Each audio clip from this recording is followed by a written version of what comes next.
Dobar dan, dobar dan. So that's you. That's me, Entoni Godfri. You are the new ambassador, That's right? me. Of Very nice to United meet you. States of America in my country. That's right. Right? Entoni Godfri. Hello, This is Mira my wife. Polak. Hello, I'm Anne. Mira Polak, and you're I'm you're Jamie. a son. Yeah. You have a sister or brother? We do. I have a sister and a brother. Good. He's the youngest. I'm the youngest. Thank you very much that you have me at your home. You're very welcome. And I know this isn't the first time you've been here. No. I think you are my 11th ambassador. Very well could be.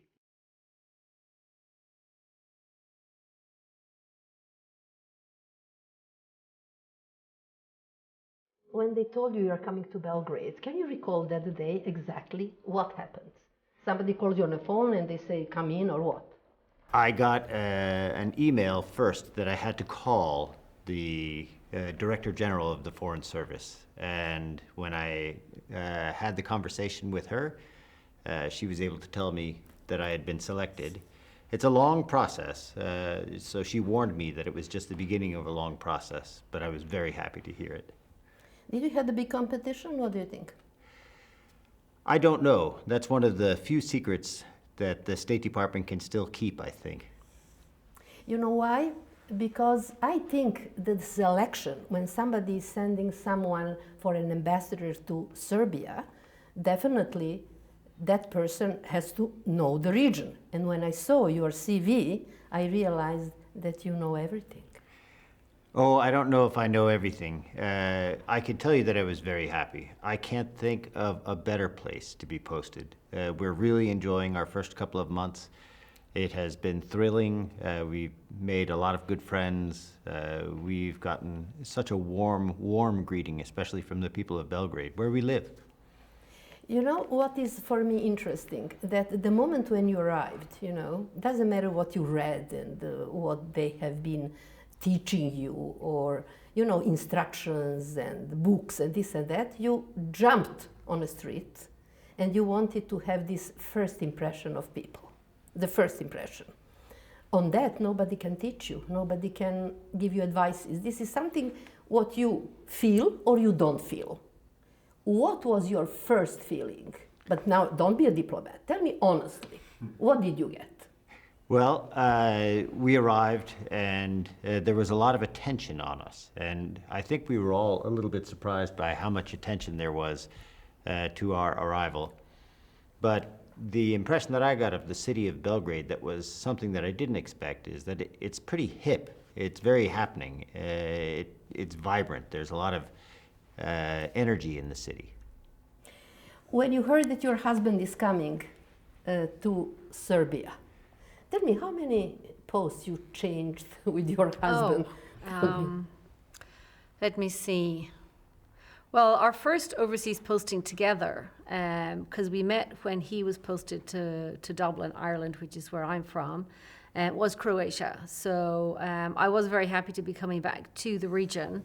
So Croatia, Armenia, the United States, Turkey, Moscow, and the United States again. So we've hopped around the world a little bit together, probably about 7 different moves. I was pretty happy to be coming to Serbia, back to the region here, back to Europe, of course, because it's closer to my family, easier for me to get home. And I was very excited to be coming to Belgrade, as a European. I'm very familiar with Belgrade as the former capital of Yugoslavia. So I knew that as a city, it was a very, I knew that it is a very vibrant city, and I was very happy to be coming here and exploring its location on the Danube, getting to know the people.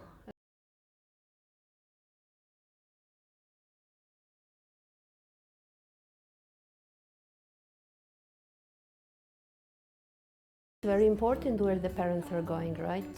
Yeah. Imagine to go somewhere and to be locked in and you are not allowed to go on the street and there are so many restrictions.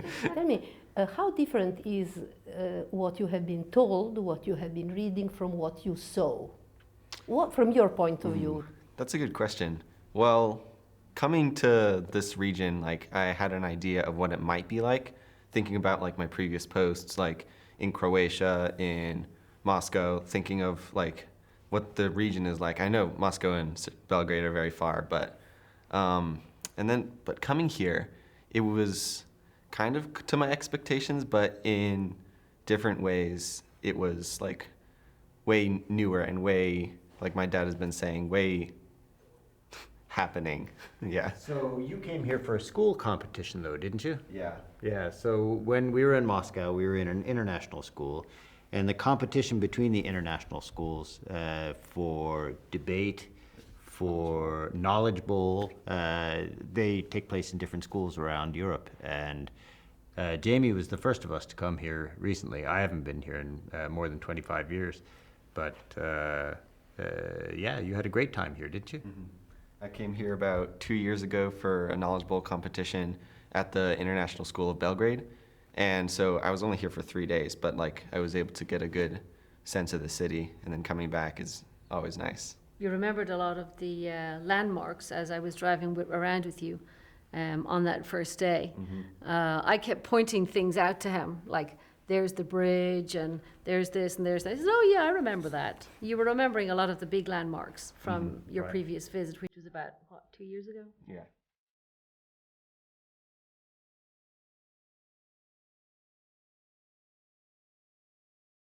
You mentioned that you have been here before?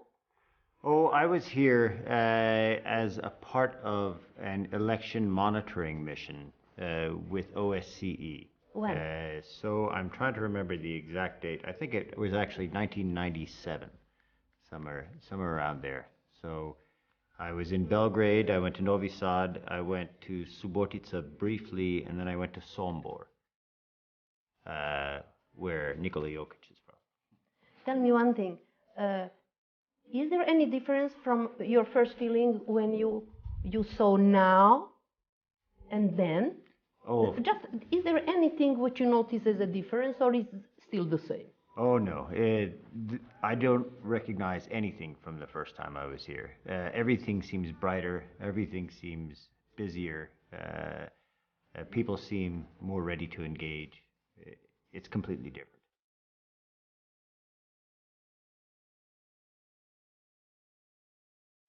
I try and just be a normal person. This is my life, this is where I live, and it's important for me to feel like I'm a citizen of the city of Belgrade.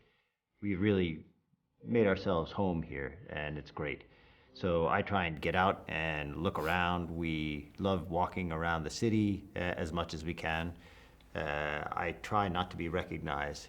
One of my bad habits is that I really enjoy street food, and this is a habit I've had for a long time. And Belgrade's a great city for street food. We really enjoy it. So is Novi Sad a great city for street food as well. So we had a lot of fun up there as well. You are a New Yorker, right? I grew up in New York, and a Yes. slice of pizza is what we really like to eat, and maybe a hero sandwich or something like that. But every city, I think, has its own personality, and one of the ways that every city expresses its personality is through what people like to eat. And that's one of the ways I think that I've been able to connect on a personal level with the people of Serbia. Is everybody likes to eat, and everybody likes to enjoy life. So maybe it's a good idea to try and connect at that level. You know, you said that you got big attention when you came. You are not used to a big attention. It looks like you were not ready for such a kind of reaction, or what? What surprised you? Well, what surprised me was that there would be people interested as much as they have been in me as a person. I guess I'm a little bit flattered by that, but it's hard to have a private life when you're so recognizable. I imagine you can understand that. People see you on the street and they recognize you as well. How many times you have been an ambassador? This is my very first posting as an ambassador, and I feel like I've won the lottery. This is the best place that I can imagine to be posted. It's wonderful. The thing is that you have to get used, you know. Maybe we do not know the names of other ambassadors, but in this country, which is always hanging between East and West, we know the names definitely of two ambassadors. One is American ambassador and the other is Russian ambassador.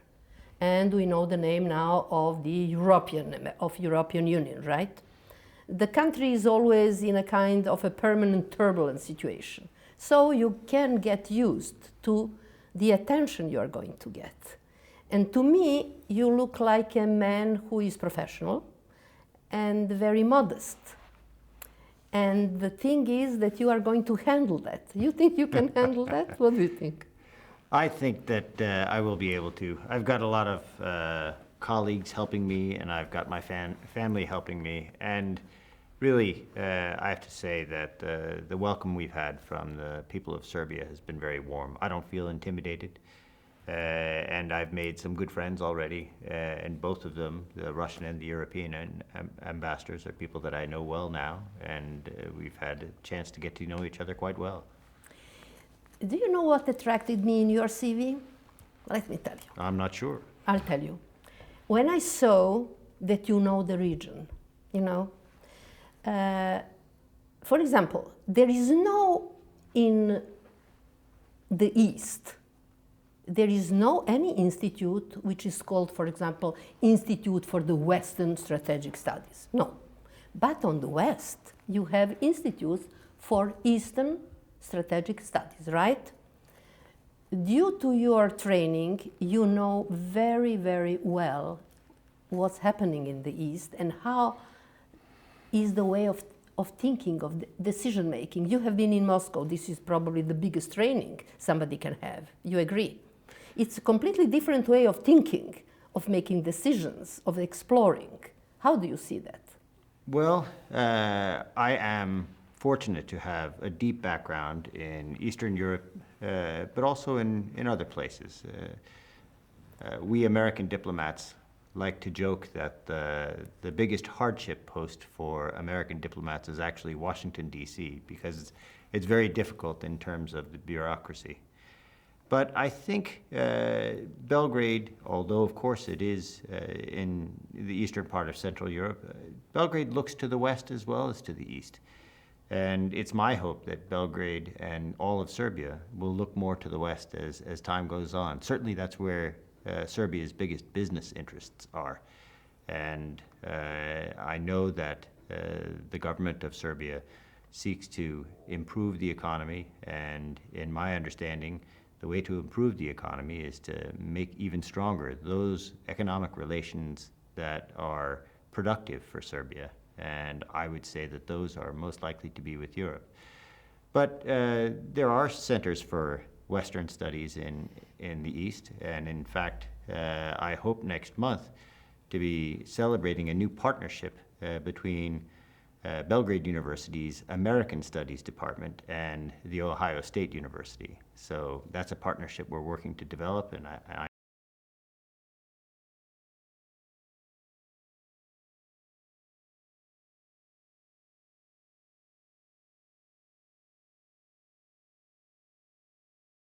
The College of William and Mary. It's in Williamsburg, Virginia, and it's a really fancy research school. So they have a really hard emphasis on the natural sciences, like what I'm studying. I'm studying biology, and I hope to take that into my career, stay as a career researcher in the field of biology or marine science, and we'll see where that takes me. How long have you been married? We've been married more than 20 years now, but my wife is an educator, a professional educator. She's taught in 8 countries now, 8 countries. And I like to explain that being a teacher's husband is as much a part of my identity as being a diplomat's wife is to her identity. So that's something that's been very important to me all my life. In fact, this is the way, maybe, where your wife, who is a teacher, can probably help when you have to deliver a sensitive message.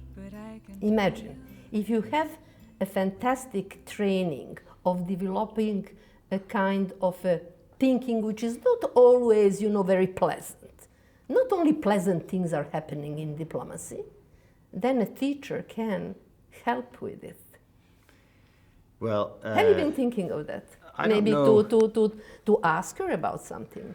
So we had a very difficult time when we were in Moscow. The relationship between the United States and the Russian Federation is not very positive. And some of the things that happened during our time in Moscow were very difficult for the embassy community, the community of the United States Embassy in Moscow, when suddenly 60 of our friends and colleagues were required to depart Moscow. Anne was there as part of the real support team who helped us manage this. It was so difficult for those people to suddenly leave their school, their homes, and to go back to the United States on very short notice. So there are a lot of things that we work together on with regard to my diplomatic life. But I'd suggest that I've also taken my turn helping her teaching life as well. So after you mentioned that situation in the embassy, I'm very interested how those things are happening. If I don't go deep in what they say. They gather all the embassy and what they say. Listen, we have to leave in 24 hours. How this happens? We read in the newspaper, this and this happened and the diplomats, they have to leave. How? Can you recall? Because, journalists usually cannot have a kind of an insight of this operative part, how it looks like. So it is, of course, very difficult. And it's most difficult for the families. I would say that the staff of Embassy Moscow took it with great courage and dignity, and that was very important. And to be frank, I would like to express my gratitude to the people at the Foreign Ministry of the Russian Federation who allowed us to depart with dignity. I'll never forget when we had to close our Consulate General in St. Petersburg. We were only given a very short time to depart the facility, and we had a very moving moment when we took down the flag from our Consulate General. And together as a community, we folded the flag and shared it and then left the building. But as I've been saying throughout my assignment here in Belgrade so far, I'm not looking back in my career, and I think it's important for people of Serbia not to look back constantly and look for justification or to be made right or even to right historical wrongs from the 15th century, but to look forward, to think about how people in Serbia can live more positive lives, to help build a society where everybody feels welcome, to build an economy where everyone shares in the prosperity, and where the young people of Serbia feel like this is a place that they want to stay and raise their families. These are things that I want to help Serbia achieve because it's in America's interest. America looks to help Serbia make progress on its goal of European integration, and that's very much the focus of my work here. Your Excellency, are you going to help us with that? I will do my best, and I'm very proud of the programs that the U.S. Embassy is already running. Through our Agency for International Development, we have helped Serbia advance on the list of places that are good to do business. We've helped the Ministry of Finance get off a Financial Action Task Force gray list. These are all things that are making it a more attractive place for foreign investment. So we're really proud of the work that we're doing. But there's more to do, and the work is for Serbia to do. It is not us to preach or to teach. We're here to support and help as much as we can.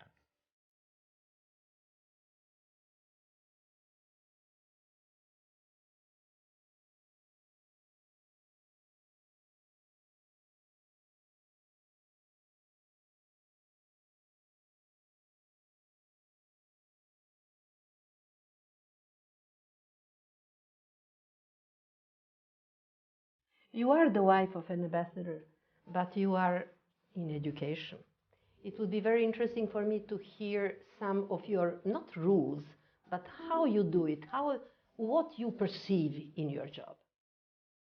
So I've been an educator for a very long time, more than 35 years now, actually. And I've taught in, as my husband said, more than 7 different countries. And I've taught children from age 4 up to age 12. And what I have seen all over the world, all of the countries that I've taught in, is that the most important thing in education is that children understand the value of education, that they understand the value of always being open to learning and always being open to new skills, and that education can actually change their lives. And I don't mean education as in learning to read, learning to write, learning math, learning geography, but just the whole fact of learning in any aspect of their lives can actually lift them up and change their lives no matter what their circumstances might be. Are you going here in Serbia to help us with certain instructions or something? I certainly hope to do that. Obviously, I've already visited a couple of the international schools here, and I've spoken with the teachers, and I've told them that I'd like to be of help at the schools. But I've also visited a couple of the shelters here, where the embassy already helps out with items that they've needed over the holidays.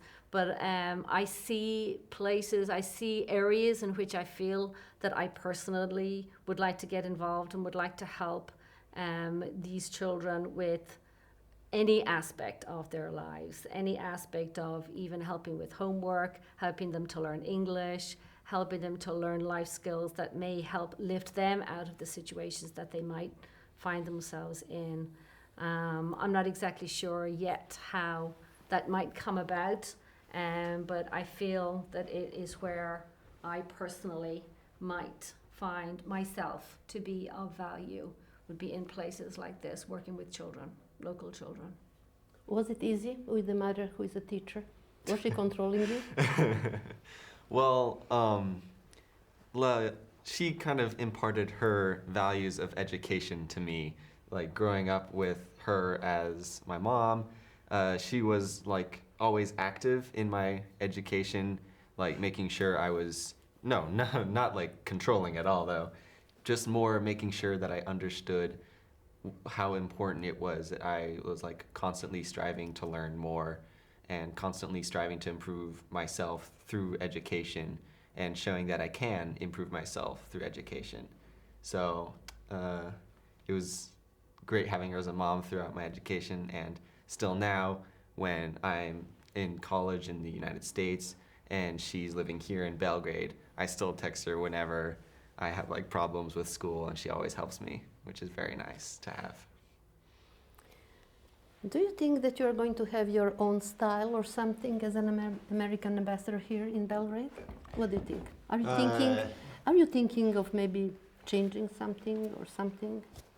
So I think every ambassador has their own style, and I certainly have mine.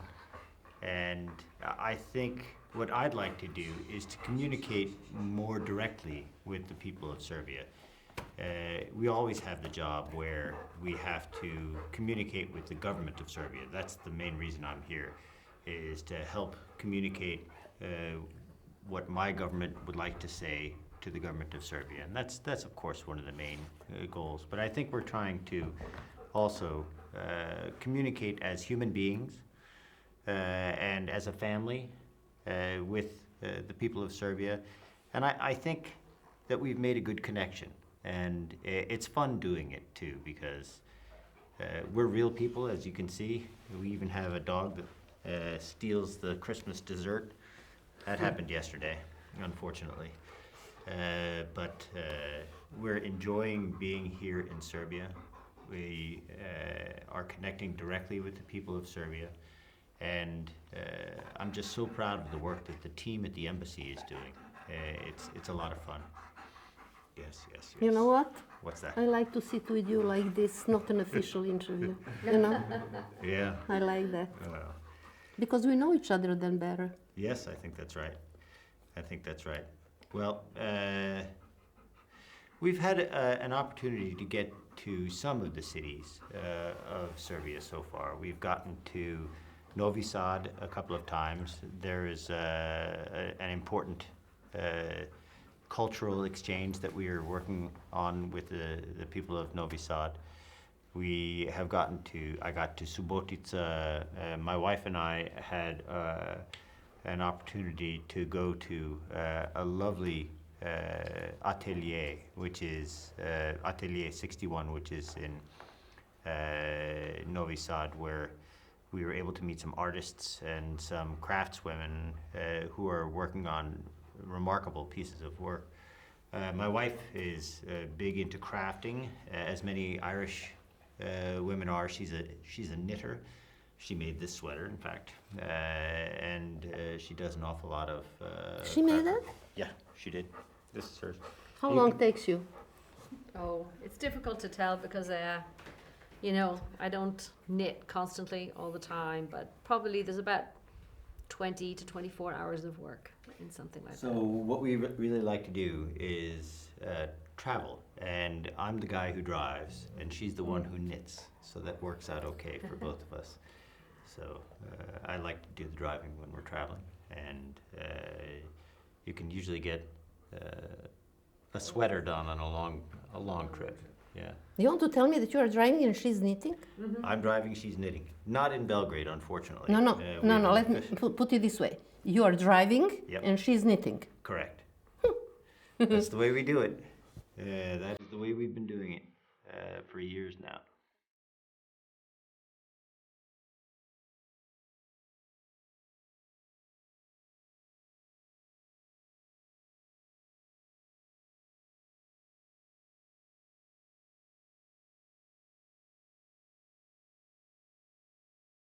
So here on the piano is where we like to keep our family photos. This one here is my husband's father, who celebrates his 91st birthday next month. This is a family photo from when we lived in Turkey. This one was taken just near the Blue Mosque in Istanbul. Another family picture from a couple of years before that in Croatia. This is our first marine ball photo here in Belgrade. So this was taken about 3 weeks after we got here. This is our wedding photo. This is the two of us cutting our wedding cake, which was made by my sister. And this last photo on the piano here, this is my dad and my brother, and my dad who just passed away this past June.